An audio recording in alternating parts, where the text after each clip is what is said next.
conclusion should be short and sweet, not drag on, and not include any new information. So what's the point of your conclusion? The point of any conclusion is to bring your essay to a complete, graceful, and final ending. There are several methods of writing a conclusion, and one of the most common ones and the most versatile ones is called the summary. In this paragraph, you summarize the main points of your essay and restate your thesis, making sure that you do not use the exact same phrasing from elsewhere in your paper. This type of conclusion works with just about any type of essay.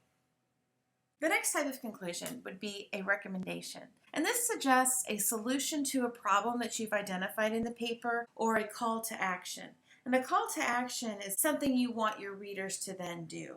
For example, if you're writing something political, you might suggest that your readers take the next step and campaign or vote.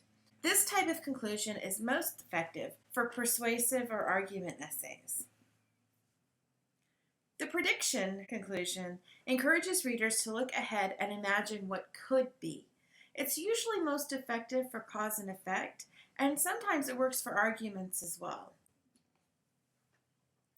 The full circle conclusion is one of my favorites. It circles back to something that you mentioned in the introduction. It works really well if your attention getter or your hook is an anecdote or a short story.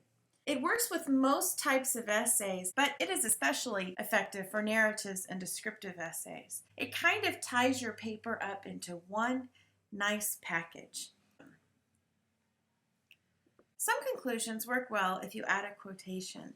Sometimes these quotations can be a carryover from something you mentioned in the introduction, so it almost works as a circling back technique. And it's very effective if you have a quote from either the same author or maybe something that's closely related. With most essays, this works well, but it's especially effective for narratives and descriptives.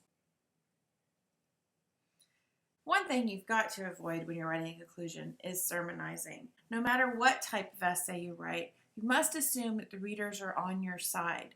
No one, especially not an adult reader, wants to be on the receiving end of a lecture or told exactly what they need to do when.